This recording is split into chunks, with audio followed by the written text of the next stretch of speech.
In section 11.1b, we are going to be stating excluded values. So excluded is kind of a weird word, so let's circle that.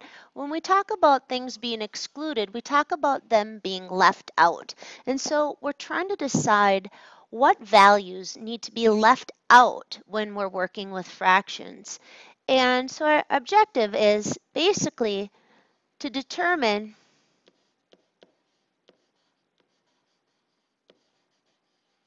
what, and this is kind of weird because you're so used to in algebra determining what x is, we're actually going to be determining what it can't be.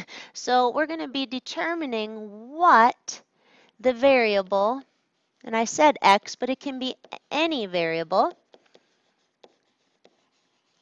can't be when we're working with fractions. So back to junior high and elementary school, when you have a fraction, let's go over and take a look at it, and I say, what is 6 divided by 2? I'm really asking you how many 2's fit into 6. And the answer is 3, because you would say 2 plus 2 plus 2, or 3 times. When I ask you to do 0 divided by 2, I'm asking you how many 2's fit into 0. And you would say, none of them. When I ask you to do 2 divided by 0, keep in mind if you were to do this on a calculator, what you're asking your calculator to do. In this case up here, we say, well, 2 plus 2 plus 2 is 6. So 2 goes in there 3 times. In this one, I'm trying to go 0 plus 0 plus 0 plus 0 plus 0, and I never get to 2. And so we get a value that we say actually does not exist. We can't tell you how many zeros go into 2. Really, sometimes we'll say that it's an infinite amount, and this is the symbol for infinity, but we can't divide by 0. Basically, you can't chop something into 0 pieces. That doesn't make sense. So when it says, what number can't you divide by? The answer is 0. So we say 6 divided by 0 does not exist, or is infinity, or doesn't exist. You can try it on your calculator, and most calculators, they'll either say error or they'll say domain error. They'll tell you something's wrong with it. If you want to, go give it a try on your calculator. But why can't we divide by 0? And it's because 0 goes into 6 an infinite number of times. And infinity isn't a number, it's a destination. So we can't divide by 0. There's an infinite number of zeros in any number. So when it's asking you to find the excluded values, really what we're being asked to do is determine what you can't divide by. And we can't divide by 0. So you only focus on the bottom of the fraction. So over here on the side where it says, where do you look to find excluded values? The top of a fraction can be anything. It can even be 0 and you're fine. But the denominator is where we look because it can't be equal to 0. So we focus on the denominator when we're looking for excluded values, and we completely ignore the numerator.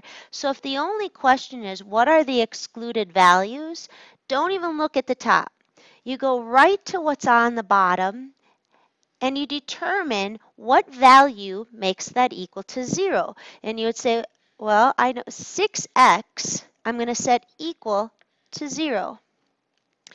And then I could divide both sides by 6. And I'd get x is equal to 0. What I'm telling you is that if x is 0, I get a 0 on the bottom.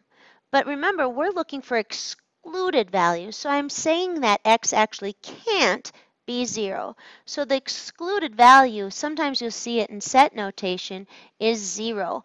What that means is I can put any number in the world in for x. I can put in an 11 and 11, or a 3 and a 3. But the minute I put in a 0, on the bottom I'd be trying to divide by 0, and this is an illegal mathematical operation. So to repeat, we look at the bottom and we try to decide what makes it equal to 0. I'm trying to get this to scroll here. That's not working very well for me. Let me see if I can get that number 2 to show. Dang it. Oh, there we go. Perfect. All right, so let's go to number 2 here. Again, we're going to completely ignore the top. We're going to go take that bottom, we're going to pull it off to the side, and we're going to ask ourselves what makes 14x squared minus 16x equal to 0. Whatever causes that to happen is called an excluded value. So I am going to factor this. I can pull out an x for sure, and I can pull out a 2. They're common to both terms. When I divide that out, I get a 7x, and when I divide it out of 16, I get an 8. So I'm looking for what makes this equal to 0. Well, for two things to multiply to equal 0, one of them has to be equal to 0. So either 2x is equal to 0 or 7x minus 8 is equal to 0. Solving each of these separately, we get 0. And if you go plug in a 0 here, you'll see that that does cause a problem. You'd get 0 minus 0, which is 0. So 0 is what we'd call an excluded value. On this side, we'd add 8. And then isolating that x, we'd divide by 7. And we get x is equal to 8/7. So this problem has two excluded values. And a lot of times you'll see them in these set notation like this.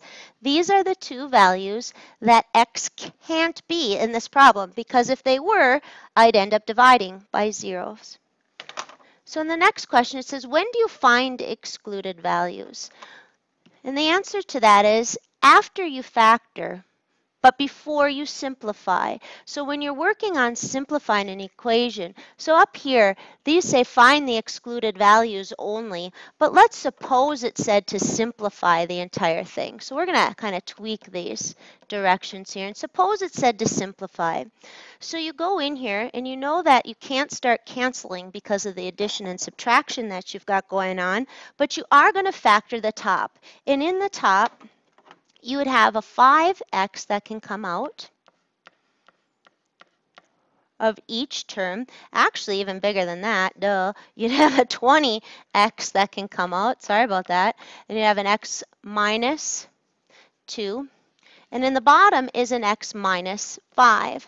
And nothing would cancel. But if it would, I'd have to state my excluded values first. And there's only one number in this world that makes this bottom here equal to 0, and that's if x is a 5. So my excluded value for this one would be 5. And that's all it says, is to state the excluded value. So we'll continue with that. On number 4, which is actually number 26 on your homework assignment, again, we're simply stating excluded values. So I can ignore the top, and I'm going to go to the bottom, and I'm going to decide, well, what makes the bottom equal to 0? So I'm going to take that bottom out. I'm going to pull it off to the side.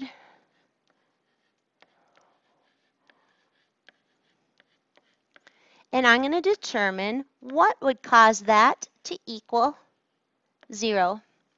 So in order for me to figure that out, I need to factor it. So a 3a is in every term. I'm going to divide that out.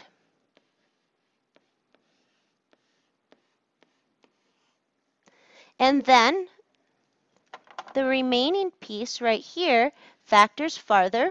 What multiplies to equal 6 that I can get a negative 1 out of? The answer would be 3 and 2, with the 3 being negative. So I will factor that into a minus 3 and a plus 2. Now that I have that denominator, that bottom, all broken down into its factors, I decide what makes each piece equal to 0. Well, 3a equals 0. when a is 0. A minus 3 equals 0 when a is 3. And a plus 2 equals 0 when a is negative 2. So my excluded values are the numbers 0, 3, and negative 2. What that means is if you put these in for a, they cause a problem on the bottom. They make the bottom equal to 0. So let's turn the page here and see what we've got going on the next page. So when excluding values, what do I do with the numerator? Ignore it. All right? Only use it when simplifying. So it says now let's combine excluding values with simplifying. So what the directions would be on this is it would say simplify, and then it would say state any excluded values. So we already know how to simplify, and I just told you how to find excluded values. So we're going to put those two things together into one problem. So I'm going to start off simplifying. I'm going to go right here. And to simplify, remember, I don't start canceling when I see that plus or minus. I start factoring. So on the bottom, I notice that a 3 is in each of them, and I divide it out. On the top, I notice that nothing's in every term, but I can break it into a minus 2 times a minus 1. Now, before I cancel, I'm going to state my excluded values right now. Excluded values come before canceling. So, what would make the denominator equal to 0? And the answer is, when a is 1, I would get a 0 on the bottom. So my excluded value would be 1. Now, to finish the simplifying it, I would cancel the common factors and I'd say a minus 2 over 3 is the answer. What that means is this fraction always simplifies to this one unless a is 1. Because if a was a 1, the denominator would have been a 0, and it kind of blows the whole thing up. So we're really just adding a middle step to this. We are still going to factor, but then before we cancel, we're going to do excluded values. And then at the end, we're going to cancel. So we're just squeezing this middle step in to really cover all our bases, because the simplified form works for every number except one that causes the bottom to be 0. So let's go take a look. We do F, E, C. We factor. So on this one, on the top, I'd factor out a 4. So I'd say 4 times x minus 2. On the bottom, I'm going to unfoil it using 3 and 2. To get the positive 1, I'll need a negative there. So I'm going to have an x minus 2 and an x plus 3. Now, before I cancel, I'm going to go state my excluded values right now.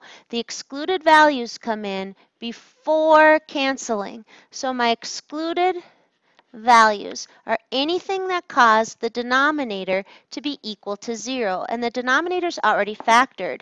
So the denominator would be 0 if x were 2 or if x were a negative 3.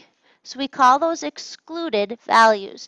Now we cancel, and our answer is 4 over x plus 3. So we just have a little addition to our process here. We still are going to simplify it. We're still going to factor. We're still going to cancel. But the difference is right here, before any canceling happens, we're going to go look at the bottom of the fraction and see what makes it equal to 0. And those are called our excluded values. So let's do a little summary here. First thing we do, we factor the numerator and the denominator. We find values that make the denominator equal to 0.